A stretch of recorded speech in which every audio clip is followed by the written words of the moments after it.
Band को use करेंगे तब आपको कुछ ऐसा सीन देखने को मिलेगा। ये इंडिकेटर सिर्फ दिखने में ही कॉम्प्लिकेटेड लगता है, पर वाकई में इसको यूज करना बहुत ही आसान है। इस वीडियो में हम सीखेंगे कि बॉलिंजर बैंड क्या होता है, इससे ट्रेड कैसे करें और प्राइस एक्शन के साथ बॉलिंजर बैंड को कंबाइन कैसे करें। इसकी हेल्प से आप ओवरबॉट और ओवरसोल्ड जोन को भी आइडेंटिफाई कर सकते हैं। और आखिर में हम कुछ रियल लाइफ एग्जांपल देखेंगे। आइए समझते हैं कि बॉलिंजर बैंड क्या होता है। जब आप ट्रेडिंग व्यू में सर्च करेंगे बॉलिंजर बैंड और उस पर क्लिक करेंगे तब आपके चार्ट में बॉलिंजर बैंड प्लॉट हो जाएगा। इसमें मेनली 3 लाइन होती हैं। ऊपर साइड की लाइन को हम अपर बैंड कहेंगे, नीचे की लाइन को हम कहेंगे लोअर बैंड और बीच वाली लाइन को हम कहेंगे middle line. Normally middle line 20 EMA की होती है। बॉलिंजर बैंड का यूज मार्केट में हाई वोलेटिलिटी और लो वोलेटिलिटी आइडेंटिफाई करने के लिए होता है। इसका यूज आप सपोर्ट एंड रेजिस्टेंस की तरह भी कर सकते हैं और इसी इंडिकेटर से आप ओवरसोल्ड और ओवरबॉट एरिया भी आइडेंटिफाई कर सकते हैं। अब समझते हैं आप इसकी हेल्प से हाई वोलेटिलिटी और लो वोलेटिलिटी डेवास जोन कैसे पता लगा सकते हैं। हाई वोलेटिलिटी मतलब प्राइस बहुत तेजी से ऊपर या नीचे जाती है और लो वोलेटिलिटी मतलब प्राइस बहुत ही धीरे धीरे मूव करती है। जैसे मार्केट अप ट्रेंड में ऊपर जाता है,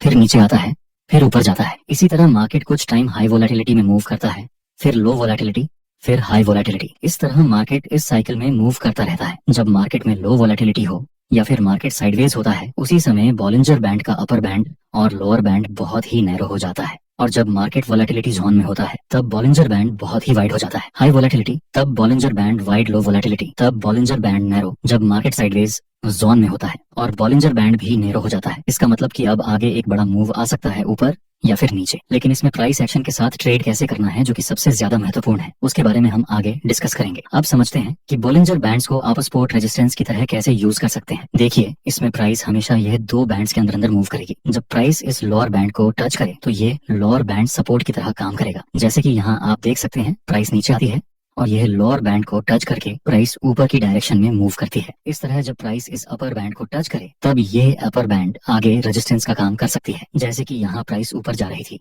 और इस अपर बैंड का रेजिस्टेंस लेकर नीचे गिरी। पर दोस्तों, इसमें आपको बहुत बार फेक सिग्नल का सामना करना पड़ेगा। यहाँ पर देखिए, प्राइस लोअर बैंड को टच करके ऊपर गया, यहाँ प्राइस अपर बैंड को टच करके थोड़ा सा नीचे गिरा। यहाँ पर तो बॉलिंजर बैंड ने सपोर्ट रेजिस्टेंस का काम किया। लेकिन आगे हम देखें तो प्राइस इस ऊपर बैंड को टच करता है लेकिन प्राइस नीचे नहीं आता। और फिर हम आगे देखें तो फिर से प्राइस इस बैंड को टच करता है लेकिन यहाँ भी प्राइस नीचे नहीं आता है और ऊपर चला जाता है। बॉलिंजर बैंड ने यहाँ 2 बार सपोर्ट रेजिस्टेंस का काम किया और 2 बार सपोर्ट रेजिस्टेंस का काम नहीं किया। इसीलिए मेरा सजेशन रहेगा कि आप बॉलिंजर बैंड को सपोर्ट रेजिस्टेंस की तरह यूज ना करें। आप इसको ओवरसोल्ड और ओवरबॉट जोन को आइडेंटिफाई करने के लिए उपयोग में ले सकते हैं। कैसे समझते हैं? देखिए, जब मार्केट अपर बैंड को ब्रेक कर देता है तो इसका मतलब होता है कि प्राइस अभी ओवरबॉट है, जिसमें आगे मार्केट में एक पुल बैक देखने को मिल सकता है या फिर ट्रेंड रिवर्सल हो सकता है। इस तरह अगर प्राइस लोअर बैंड को नीचे की तरफ ब्रेक कर देता है तो इसका मतलब हुआ कि अब मार्केट ओवरसोल्ड हो चुका है। आगे या तो हमें एक पुल बैक देखने को मिल सकता है या फिर यह डाउन ट्रेंड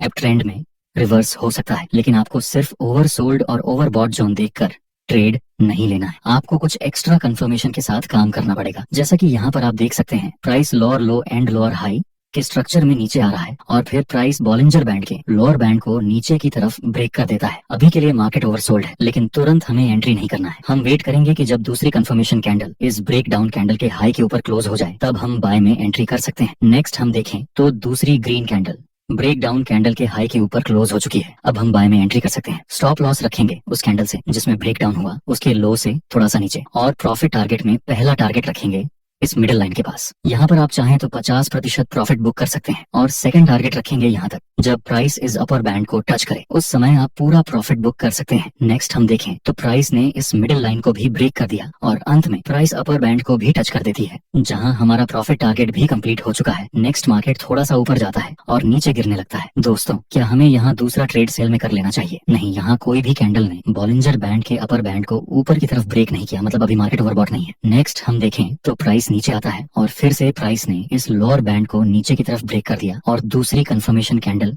इसके हाई के ऊपर क्लोज हो चुकी है। अब हम एक बार फिर से बाय में एंट्री कर सकते हैं। यहाँ भी हमारा एसएल इस कैंडल के लो से थोड़ा सा नीचे रहेगा और प्रॉफिट टारगेट में पहला टारगेट इस मिडिल लाइन तक और दूसरा टारगेट इस अपर बैंड तक। नेक्स्ट हम देखें तो यहाँ भी हमारे दोनों ही टारगेट कंप्लीट हो गए हैं। दोस्तों, अभी हमने 2 ट्रेड लिए। दोनों ही ट्रेड में हमने सिर्फ बॉलिंजर बैंड का यूज किया था। लेकिन कैसा रहेगा अगर हम प्राइस एक्शन और बॉलिंजर बैंड को कंबाइन कर दें? जब हम प्राइस एक्शन के साथ बॉलिंजर बैंड को कंबाइन कर देंगे तब हमारी एक्यूरेसी नेक्स्ट लेवल हो जाएगी। चलिए समझते हैं प्राइस एक्शन के साथ बॉलिंजर बैंड को कैसे यूज करना है। देखिए, सबसे पहले हमें ऐसा जोन आइडेंटिफाई करना है जिसमें दोनों बैंड नैरो हो। यहाँ पर हमारे पास ऐसा ही एक जस्ट जोन है। फिलहाल दोनों ही बैंड नैरो हैं, मतलब लो वोलेटिलिटी। अब आगे हो सकता है कि मार्केट किसी भी एक डायरेक्शन में मूव करे, या तो ऊपर या फिर नीचे। कुछ भी करने से पहले हम एक बार प्राइस एक्शन के इंपॉर्टेंट की लेवल ड्रॉ कर देंगे। यहाँ पर ये रेजिस्टेंस और यहाँ पर ये सपोर्ट। अब अगर ये रेजिस्टेंस ऊपर की तरफ ब्रेक होता है और दूसरी कैंडल इस कैंडल के हाई के ऊपर क्लोज हो जाए, तब हम बाय में एंट्री कर सकते हैं। और अगर ये सपोर्ट ब्रेक होता है और दूसरी कैंडल इस कैंडल के लो के नीचे क्लोज हो जाए, तब हम सेल में एंट्री कर सकते हैं। नेक्स्ट हम देखें तो प्राइस ने इस सपोर्ट को ब्रेक कर दिया नीचे की तरफ, और दूसरी कैंडल भी इस कैंडल के लो के नीचे क्लोज हो चुकी है। अब हम सेल में एंट्री कर सकते हैं। इसमें हमारा स्टॉप लॉस रहेगा ब्रेक डाउन वाली कैंडल के हाई से थोड़ा सा ऊपर, और प्रॉफिट टारगेट हम रखेंगे एसएल से 2 गुना ज्यादा। चलिए देखते हैं आगे क्या होता है। नेक्स्ट हम देखें तो कुछ ही समय में हमारा प्रॉफिट टारगेट कंप्लीट हो चुका है। चलिए एक दूसरा एग्जाम्पल देखते हैं। यहाँ पर आप देख सकते हैं अभी बॉलिंजर का अपर बैंड और लोअर बैंड बहुत ही नैरो है, मतलब आगे किसी भी एक डायरेक्शन में ये बैंड ब्लास्ट कर सकता है। एक बार हम प्राइस एक्शन के अकॉर्डिंग भी सपोर्ट और रेजिस्टेंस ड्रॉ कर देंगे। नेक्स्ट हम देखें तो मार्केट अभी भी साइडवेज रेंज में मूव कर रहा है, जो कि हमारे लिए एक अच्छी बात है, क्योंकि जब प्राइस बहुत ज्यादा टाइम तक किसी साइडवे रेंज में मूव करता है और उसके बाद ब्रेकआउट मिलता है, चाहे ऊपर या नीचे, ऐसे ब्रेकआउट में बड़े बड़े मूव्स मिलते हैं। आइए देखते हैं आगे क्या होता है। नेक्स्ट हम देखें तो फाइनली प्राइस ने इस रेजिस्टेंस को ऊपर की तरफ ब्रेक कर दिया। अब हम वेट करेंगे कंफर्मेशन कैंडल का। नेक्स्ट दूसरी कंफर्मेशन कैंडल इस ब्रेकआउट कैंडल के हाई के ऊपर क्लोज हो चुकी है। अब हम बाय में एंट्री कर सकते हैं। इसमें आप यहाँ पर स्टॉप लॉस रख सकते हैं इस ब्रेकआउट कैंडल के लो से थोड़ा सा नीचे, और प्रॉफिट टारगेट के लिए एसएल से 2 गुना ज्यादा। नेक्स्ट हम देखें तो बहुत ही तेजी से मार्केट ऊपर जा रहा है। आखिर में प्राइस ऊपर जाने के बाद नीचे गिरने लगती है, लेकिन अभी भी हमारा प्रॉफिट टारगेट कंप्लीट नहीं हुआ। ट्रेड लेने के बाद या तो हमारा स्टॉप लॉस हिट होगा या फिर प्रॉफिट टारगेट।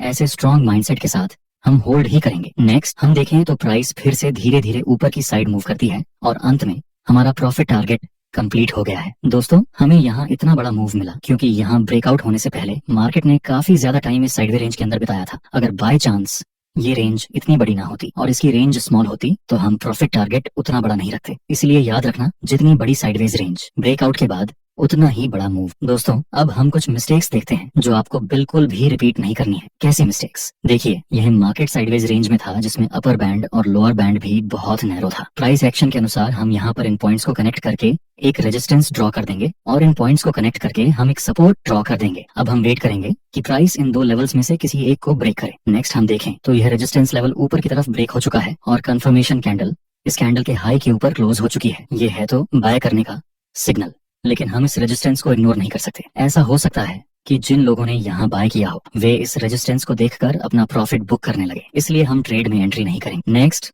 मार्केट इसी जगह से नीचे गिरने लगता है। आपको प्राइस एक्शन के बेसिक को कभी नहीं भूलना चाहिए। दूसरी मिस्टेक को भी हम एग्जांपल से सीखेंगे। देखिए, यहाँ पर मार्केट साइडवे रेंज में मूव कर रहा था और बॉलिंजर बैंड भी एकदम ही नैरो था। नेक्स्ट एक बड़ी रेड कैंडल के साथ मार्केट नीचे आता है। दोस्तों आपको हमेशा कंफर्मेशन कैंडल का वेट करना है। इतनी बड़ी रेड कैंडल देखकर आप तुरंत सेल में एंट्री नहीं कर सकते, इसलिए on wait for confirmation candle. आगे हम देखें तो मार्केट जितनी स्पीड से नीचे आया था उससे डबल स्पीड में ऊपर चला गया। ये दोनों मिस्टेक्स को आप अपनी जर्नल में लिख लेना। दोस्तों आपको ये वीडियो कैसा लगा अपने रिव्यू कमेंट सेक्शन में जरूर बताएं।